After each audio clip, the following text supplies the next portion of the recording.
시편은 총 150편까지 되어 있고요. 약 5개의 책으로 구성되어 있습니다. 그래서 오늘 읽은 시편 41편은 1권, 즉 시편 150편 중에 1권이라고 하는 것의 마지막 부분입니다. 그래서 이 시편 41편은 앞서 시편 1편에서 다루고 있는 복에 관한 얘기를 하면서 이 1권의 마지막에도 복에 관한 이야기를 하고 있습니다. 시편 우리가 1편 1절에서는 복 있는 사람은 악인의 길을 쫓지 아니하고 죄인의 길에 서지 아니하고 오만한 자의 자리에 앉지 아니하고 또 오직 여호와의 율법을 즐거워하여 그의 율법을 주야로 묵상하는 자로다라고 하였습니다. 복 있는 사람은 어떤 사람인가에 대한 이야기가 시편 1편은 전체적으로, 즉 시편 전체적으로 하나님을 믿고 있는 성도는 복 있는 사람인데, 그의 삶이 어떠한지에 대해서 1편 1절에서도 설명하고 있지만 오늘 읽은 본문 시편 41편은 그 중에 중간 결론이라고 생각해 보면 됩니다.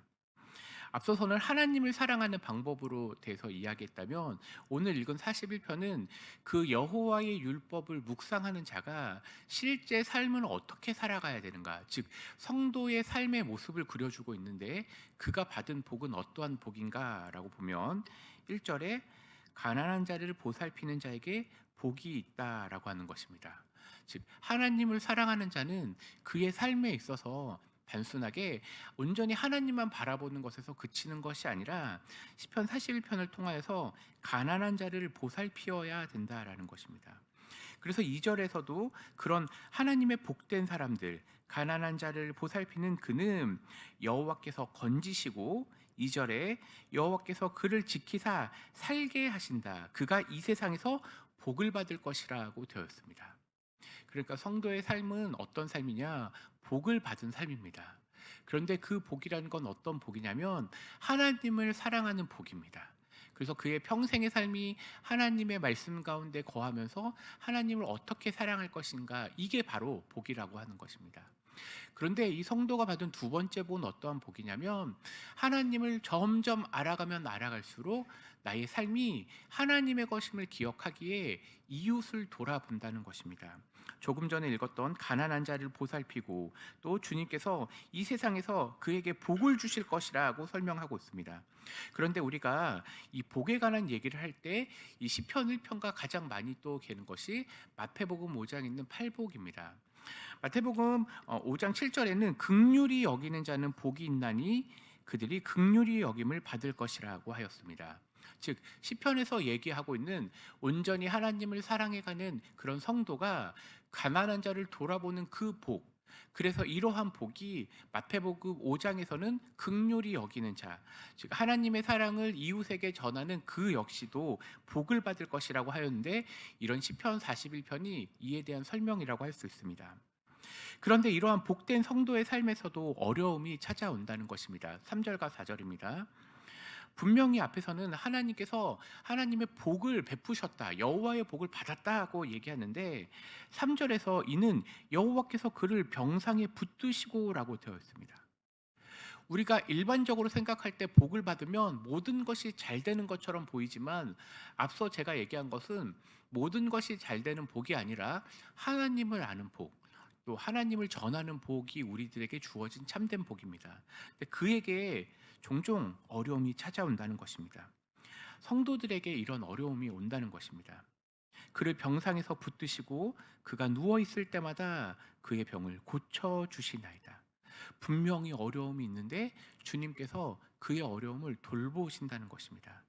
그래서 4절에 보면 내가 말하기를 여호와여 내게 은혜를 베푸소서, 내가 주께 범죄하였사니 나를 고치소서 하였나이다 하고 되어 있습니다. 병상에 누워 있다는 것은 어떤 인생의 병을 겪는 그런 고난도 되었지만, 칼빈은 이에 대해서 슬픔이라고도 해석을 하였습니다. 그러니까 성도의 삶은 분명히 복된 삶인데 그의 삶 가운데 어려움이 찾아올 수 있다는 겁니다. 고난과 환난과 슬픔과 어려움과 아픔이 찾아올 수 있다는 것입니다. 그런데 이러한 어려움 가운데 우리가 해야 될 일은 무엇이냐면, 4절에 이 시편을 쓴 다윗은 주님 앞에 기도하였습니다. 주님 우리에게 은혜를 베풀어 주시옵소서. 내가 주께 범죄하였사오니 나를 고치소서라고 기도하는 것입니다. 우리가 겪고 있는 어려움에 대해서 우리는 여러 가지 반응을 할 수 있습니다. 분명히 주님을 원망할 수도 있고 아파할 수도 있습니다. 그런데 다윗은 우리들에게 복된 주님의 백성들이 해야 될 것은 회개의 기도, 주님 앞에 무릎 꿇고 나아가라고 하는 것을 알려주는 것입니다. 우리들이 해야 될 일은 바로 하나님 앞에 무릎으로 나아가고 회개하는 것입니다. 기도하는 것입니다. 그러니 우리 성도들 삶 가운데 어려움이 찾아오신다면 단지 원망해서 끝나는 것이 아니라 온전히 하나님을 붙드시는 시간 되기를 간절히 소망합니다. 근데 이러한 성도의 삶에서 잠깐 그의 어려움이 있는 것처럼 보이지만 더 깊은 어려움이 찾아옵니다. 이것이 5절부터 기록되어 있습니다. 나의 원수가 내게 대하여 악담하기를 그가 어느 때 죽고 그의 이름이 언제나 없어질까 하며 나를 보러 와서는 거짓을 말하고 그의 중심에 악을 쌓았다가 나아가서는 이를 널리 선포하며 나를 미워하는 자가 다 하나같이 내게 대하여 수군거리고 나를 해하려고 꾀하며 8절입니다. 이르기를 악한 병이 그에게 들었으니 이제 그가 눕고 다시 일어나지 못하리라 하오며 라고 되어 있습니다. 성도가 겪고 있는 어려움이 분명히 있습니다. 그런데 그는 하나님을 붙잡고 나아갈 것입니다.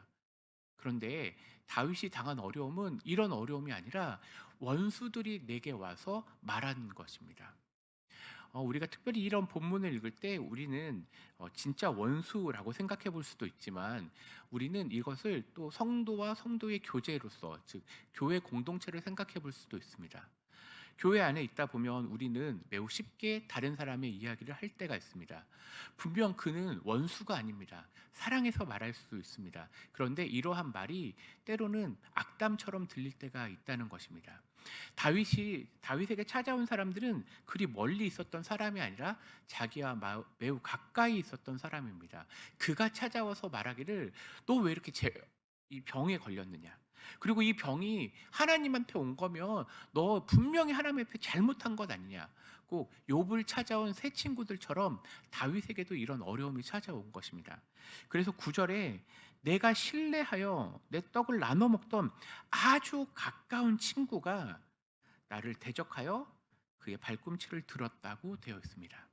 근데 이 본문을 읽으면 우리가 알고 있기를 이 41편 9절을 예수님께서 요한복음에 인용하고 있습니다. 우리 말씀 잠깐 보겠습니다. 요한복음 13장입니다. 제가 그냥 가서 읽겠습니다.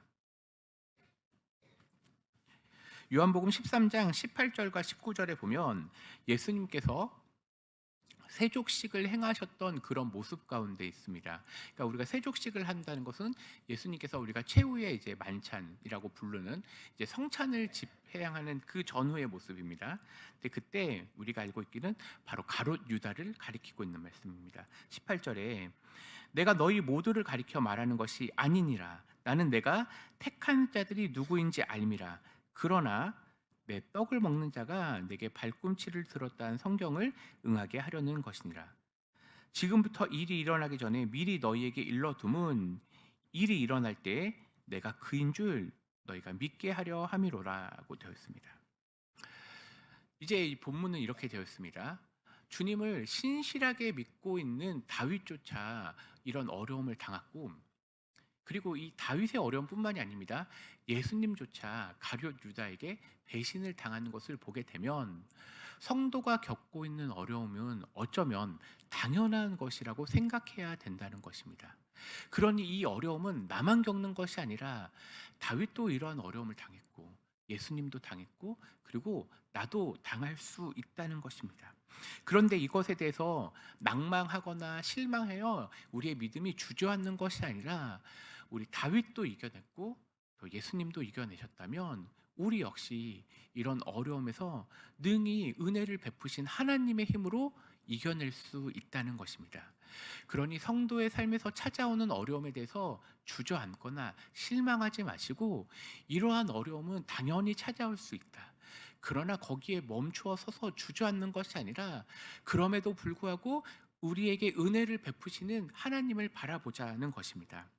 시편 41편에 다시 돌아가 보도록 하겠습니다. 이제 이러한 원수들의 어려움 가운데 있을 때 다윗은 어떻게 기도하였는가? 10절부터 12절입니다. 그러하오나 주 여호와여 내게 은혜를 베푸시고 나를 일으키사 내가 그들에게 보응하게 하소서. 여기서 말하는 보응은 내가 원수를 갚는다는 게 아닙니다. 하나님께서 그 원수의 잘못을 하나님께서 갚으시는 그거를 바라보는 것, 그런 보응을 이야기합니다. 11절 내 원수가 나를 이기지 못하오니 주께서 나를 기뻐하시는 줄을 내가 알았나이다. 주께서 나를 온전한 정의에 붙드시고 영원히 주 앞에 세우시나이다. 아멘. 그러니까 이 시편은 성도들이 언제든지 어려움을 겪고 있을 때 그것에서 주저앉는 것이 아니라 도리어 그 순간에 하나님을 바라보라는 것입니다. 그래서 다윗은 우리들에게 어려움 가운데 하나님을 붙드시고 하나님을 바라본다면 우리 하나님께서는 우리를 이제 12절 보세요. 우리를 붙드시고 주님 앞에 세우신다. 즉 주님 앞에 두신다는 거예요.